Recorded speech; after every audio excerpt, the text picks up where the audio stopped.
जब सब रास्ते बंद हो जाएं, तब ये राह अपनाओ। प्रस्तावना। जीवन एक सफर है जिसमें कभी रास्ते साफ नजर आते हैं तो कभी ऐसा लगता है कि हर तरफ अंधेरा ही अंधेरा है। जब इंसान हर ओर से हार जाता है, हर दरवाजा बंद हो जाता है और कोई रास्ता नजर नहीं आता, तब एक ऐसी राह की तलाश होती है जो न सिर्फ मुश्किलों से उबार दे बल्कि जीवन के सही अर्थ भी समझा दे। ये कहानी एक ऐसे व्यक्ति की है जिसने अपने जीवन के सबसे कठिन मोड़ पर राधा स्वामी सत्संग की राह अपनाई और उसके जीवन में एक चमत्कारी बदलाव आया। ये सिर्फ एक व्यक्ति की कहानी नहीं है बल्कि उन अनगिनत लोगों की कहानी है जिन्होंने विश्वास, भक्ति और सत्संग के माध्यम से अपने जीवन को एक नई दिशा दी। पहला अध्याय, अंधकार की शुरुआत। ये कहानी अर्जुन मल्होत्रा की है जो एक मध्यम वर्गीय परिवार से था। अर्जुन के पास एक अच्छी नौकरी थी, परिवार खुशहाल था और सब कुछ ठीक चल रहा था। लेकिन किस्मत ने एक ऐसा मोड़ लिया जिसने अर्जुन की जिंदगी को पूरी तरह से हिलाकर रख दिया। एक दिन ऑफिस से लौटते वक्त अर्जुन की गाड़ी का एक्सीडेंट हो गया। इस हादसे में उसकी टांग बुरी तरह से चोटिल हो गई और डॉक्टरों ने कहा कि उसे ठीक होने में कम से कम 1 साल लगेगा। नौकरी छूट गई, घर का खर्चा चलाना मुश्किल हो गया और परिवार की स्थिति दिन ब दिन खराब होने लगी। अर्जुन के माता पिता भी बीमार रहने लगे, पत्नी की सेहत भी बिगड़ने लगी। इस मुश्किल दौर ने अर्जुन को मानसिक और भावनात्मक रूप से तोड़ दिया। एक दिन अर्जुन अपने कमरे में बैठा सोच रहा था, आखिर ये सब मेरे साथ ही क्यों हो रहा है? मैंने तो कभी किसी का बुरा नहीं चाहा, फिर भगवान ने मेरे साथ ऐसा क्यों किया? उसकी आंखों से आंसू बह रहे थे। जिंदगी के हर मोड़ पर उसे सिर्फ अंधेरा ही अंधेरा नजर आ रहा था। दूसरा अध्याय, उम्मीद की किरण। अर्जुन का एक दोस्त विक्रम, जो राधा स्वामी सत्संग का अनुयायी था, उससे मिलने आया। उसने अर्जुन की हालत देखी और कहा, तू इस हालत से निकल सकता है अर्जुन, अगर तू राधा स्वामी सत्संग की शरण में आए। अर्जुन ने कहा, मैं अब किसी भी चीज पर भरोसा नहीं कर सकता। जब भगवान ने ही मुझे इस हाल में छोड़ दिया तो सत्संग से क्या मिलेगा? विक्रम ने मुस्कुराते हुए कहा, यही तो असली समय है भगवान को अपनाने का। जब सारी राहें बंद हो जाती हैं तब प्रभु ही एकमात्र सहारा बनते हैं। सत्संग एक रास्ता है जहां तुझे अपनी परेशानियों का हल मिलेगा। बस एक बार मेरे साथ चल कर देख। अर्जुन को लगा कि अब उसके पास खोने के लिए कुछ नहीं है। उसने सोचा कि एक बार सत्संग में जाने से क्या नुकसान होगा। तीसरा अध्याय, पहला सत्संग। रविवार की सुबह विक्रम अर्जुन को लेकर राधा स्वामी सत्संग भवन ले गया। वहां का शांत वातावरण, प्रेम और श्रद्धा से भरे लोग और गुरु जी के वचनों ने अर्जुन के दिल को छू लिया। सत्संग में गुरु जी ने कहा, जीवन में जब सभी रास्ते बंद हो जाते हैं तब यह मत समझो कि यह अंत है। प्रभु ने तुम्हें उस मुकाम पर लाकर खड़ा किया है जहां से तुम्हें अपने वास्तविक स्वरूप को पहचानने का अवसर मिला है। तुम्हारा मार्गदर्शन अब प्रभु स्वयं करेंगे। अर्जुन को लगा जैसे ये शब्द उसी के लिए बोले गए हों। उसकी आंखों से आंसू बहने लगे। उसे महसूस हुआ कि शायद यही वो राह है जिसकी उसे तलाश थी। चौथा अध्याय, जीवन का बदलाव। अर्जुन ने सत्संग में नियमित रूप से जाना शुरू किया। गुरु जी के वचनों से उसे अपने जीवन की समस्याओं का हल मिलना शुरू हुआ। अर्जुन ने नामदान लिया और सुमिरन शुरू किया।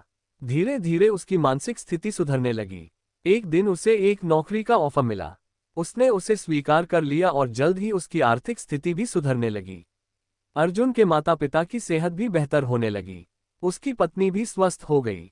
अर्जुन को महसूस हुआ कि ये सब गुरुजी की कृपा और सत्संग के प्रभाव से हुआ है। पांचवां अध्याय, विश्वास की शक्ति। अर्जुन अब सत्संग का नियमित सदस्य बन गया। उसकी जिंदगी में अब शांति और संतोष था। उसने समझ लिया था कि जीवन की हर कठिनाई के पीछे कोई न कोई वजह होती है। गुरु जी ने उसे सिखाया था कि हर समस्या के पीछे एक समाधान छिपा होता है, जिसे हमें धैर्य और विश्वास के साथ खोजना होता है। अर्जुन अब दूसरों को भी इस राह पर चलने की प्रेरणा देने लगा। उसने कई लोगों की मदद की और उन्हें सत्संग से जोड़ा। छठा अध्याय, जीवन की नई राह। अर्जुन को अब एहसास हो चुका था कि जीवन में कठिनाइयां सिर्फ हमें मजबूत बनाने के लिए आती हैं। प्रभु ने उसे एक नया जीवन दिया था जिसमें अब डर और असुरक्षा की कोई जगह नहीं थी। उसने गुरु जी के वचनों को अपने जीवन का आधार बना लिया था। एक दिन सत्संग के दौरान गुरु जी ने कहा, जब सब रास्ते बंद हो जाएं, तब प्रभु का मार्ग अपनाओ। वह कभी तुम्हें निराश नहीं करेगा। अर्जुन के चेहरे पर एक शांति भरी मुस्कान थी। उसे अब यकीन हो चुका था कि भक्ति और श्रद्धा ही जीवन की असली ताकत है। समाप्ति। इस कहानी से यह संदेश मिलता है कि जब जीवन में हर रास्ता बंद हो जाए, तब हमें प्रभु की शरण में जाना चाहिए। राधा स्वामी सत्संग ने अर्जुन की जिंदगी को एक नई दिशा दी, जिसमें विश्वास, शांति और संतोष था। ये राह हर उस व्यक्ति के लिए खुली है जो सच्चे दिल से प्रभु की ओर बढ़ना चाहता है। राधा स्वामी सत्संग की राह अपनाओ, प्रभु हर मुश्किल से तुम्हें उबार लेगा। भगवान का रास्ता। जीवन में जब इंसान हर ओर से हार जाता है, जब हर रास्ता बंद हो जाता है और चारों ओर अंधेरा ही अंधेरा नजर आता है, तब एक ही मार्ग शेष रहता है, भगवान का रास्ता। ये रास्ता न केवल शांति और संतोष की ओर ले जाता है, बल्कि आत्मा को उस परम शक्ति से जोड़ता है जो संसार की हर समस्या का हल है। भगवान का रास्ता कोई बाहरी मार्ग नहीं है, बल्कि यह एक आंतरिक यात्रा है। ये रास्ता मन और आत्मा की गहराई से होकर गुजरता है, जहां न तो कोई भय है, न कोई मोह और न ही कोई द्वेष।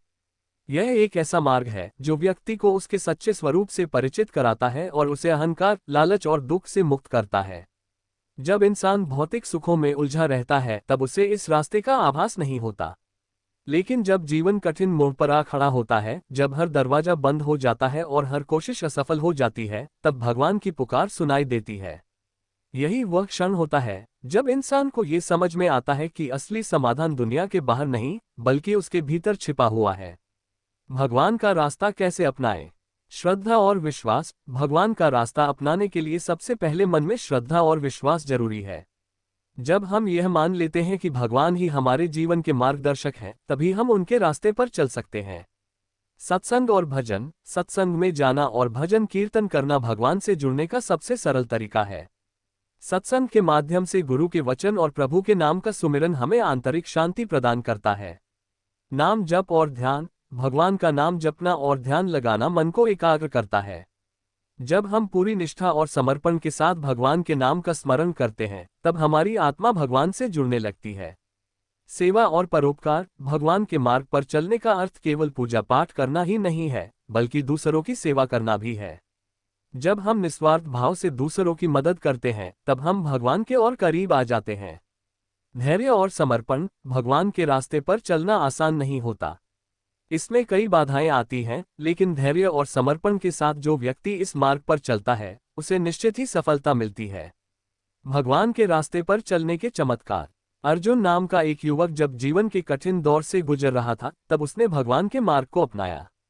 हर तरफ से निराश अर्जुन ने सत्संग में जाना शुरू किया, भजन कीर्तन करने लगा और नाम जप को अपने जीवन का हिस्सा बना लिया। धीरे धीरे उसकी मनोस्थिति बदलने लगी, उसकी परेशानियां दूर होने लगी और उसका जीवन फिर से खुशियों से भर गया। अर्जुन को समझ में आ गया कि असली सुख भौतिक वस्तुओं में नहीं, बल्कि प्रभु की शरण में है। भगवान का रास्ता ही अंतिम सहारा। जीवन में कई बार ऐसा समय आता है जब हमें लगता है कि अब कोई रास्ता नहीं बचा है, लेकिन यही वह समय होता है जब भगवान हमें अपनी ओर बुला रहे होते हैं। हमें केवल उनकी पुकार को सुनने की जरूरत होती है। जब हम भगवान का रास्ता अपनाते हैं, तो वह हमें हर कठिनाई से निकाल लेते हैं। जब सब रास्ते बंद हो जाएं, तब भगवान का रास्ता अपनाओ, वह कभी तुम्हारा साथ नहीं छोड़ेगा।